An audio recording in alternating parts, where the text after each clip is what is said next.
Hi everybody, welcome back to my channel. Today I have a great treat for you guys. I'm gonna do a tour of my mom's artwork. This is my mom, Florence. Hello, aloha. Okay, so here we go with the tour, guys. Okay, go ahead. I would like to show you how I make use of unusable things from Mother Nature. First of all, I would love to show you my lamp over here. These are made from the leaves that has dropped and dried. And what I did with it was just I tinted it with a little acrylic paint. And I dried them in the sun at different times in different colors. Then I added it to my lamp. And this is my new lamp now that I now put my fallen leaves on it. They're not called dead leaves, they're called fallen leaves. And I like to make everything natural. I like the natural. These are my painted rocks that I made into little fish bowls. I get the rocks, I paint them, I put them in jars, and then I decorate them. And I have sold a lot of these at the craft fair and kept a few for myself. Then I had this lamp for a few years, just a plain old lamp. And what I did was add one of my paintings of the red ginger.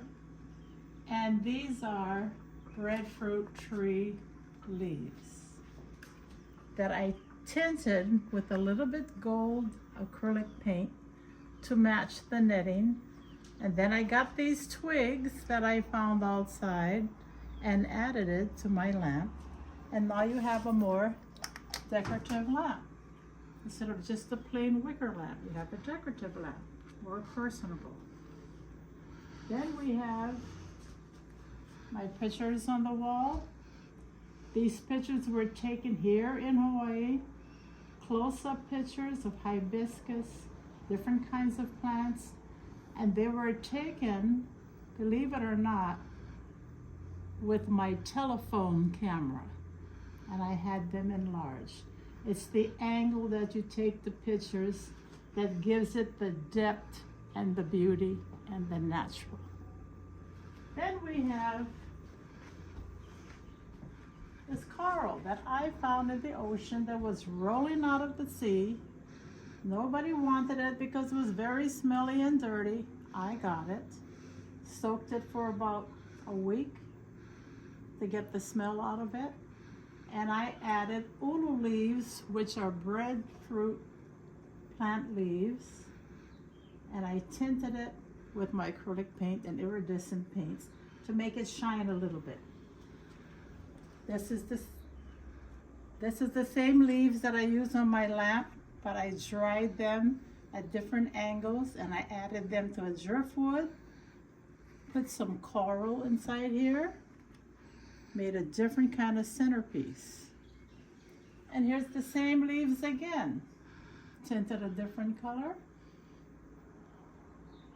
put on driftwood, put it on a Chinese stand, add some black coral, and there you go, you have another centerpiece. Then I found this driftwood on the beach and I got shells and I followed the design of the driftwood and I covered it all with shells and made little pockets of the big shells over here.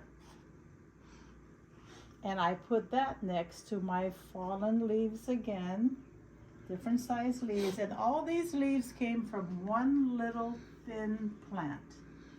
Every time they fell or they were about to fall, I'd pick these leaves so I could dry them. And they dry very stiff. They won't break, nothing. They're just like their false leaves, but they're real leaves, fallen leaves. And I added a little bit coral to that to give it a little height over here. And then we have my other pictures on the wall. This was taken on the windward side, Chinaman's hat and Ka'ava, all on the windward side. I love taking pictures, landscaping and flowers. And these are pictures that I painted. They're acrylic and watercolor. Some are acrylic and some are watercolor. And I love the bamboo. I love to paint bamboo. And there's another bamboo plant over here that I love too. And this little kitty cat that I painted. And I never painted in my life until I was in my late 70s. I took a class for painting. I had no idea that I could even paint. And this is what I did. I have lots more paintings, but not enough walls to put everything up on my paintings. And then I have these shells that was from my mother. She's had it for many, many years. And when she passed, I took her shells and I painted right on the shell. The hibiscus that I thought I could never paint. I painted this hibiscus, and I love this remembrance, the souvenirs I have from my mother. And this one is the turtles. So every time I see something, my mind starts working. I'm going to do something with it or make something with it. I don't like to buy plastic objects, glue it together and say, look what I made. I like the natural. I see things outside. I don't see what it is. I see what it can be. That's my motto. I don't see what it is. I see what it can be. Now I'll show you a little bit more of my art that I discovered in myself.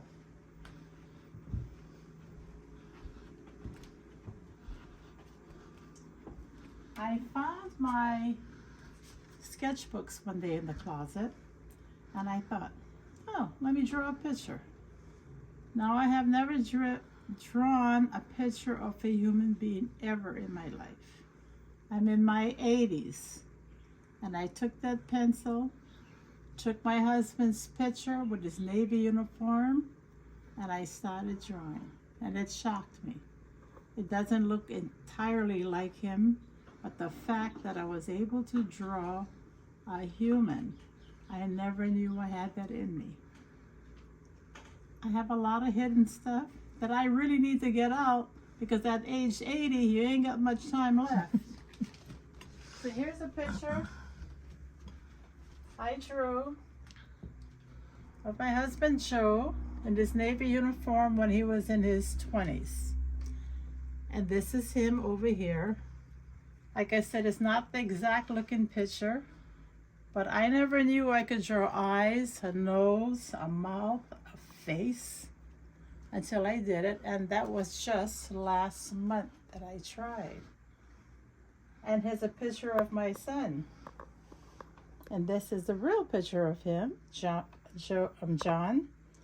and he was a policeman, and I took it upon myself to draw him.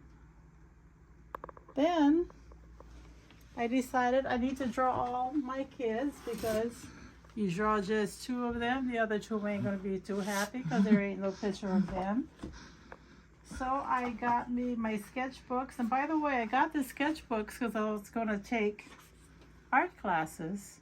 I lasted 2 weeks and I wasn't happy with it, the landscaping type of drawing, but I quit. But I kept the books.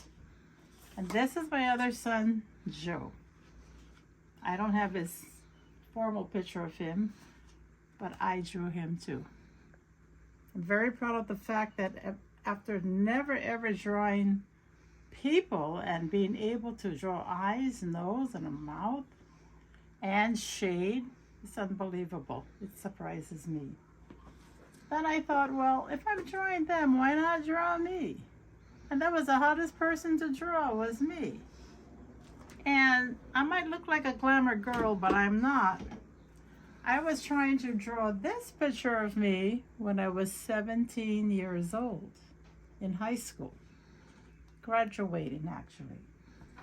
This is the first picture I drew of me, which it resembles a little bit, but I know it is not me.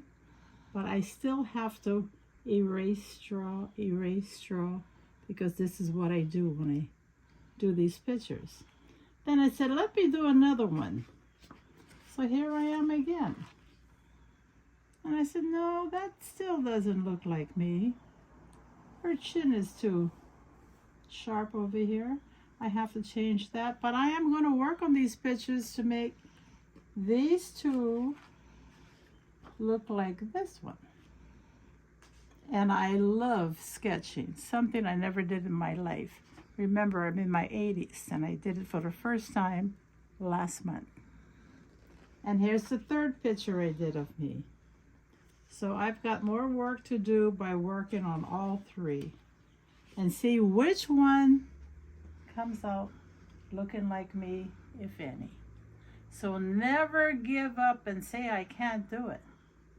You can't do it if you don't try. It took me this many years to try, and I can do it. Thank you.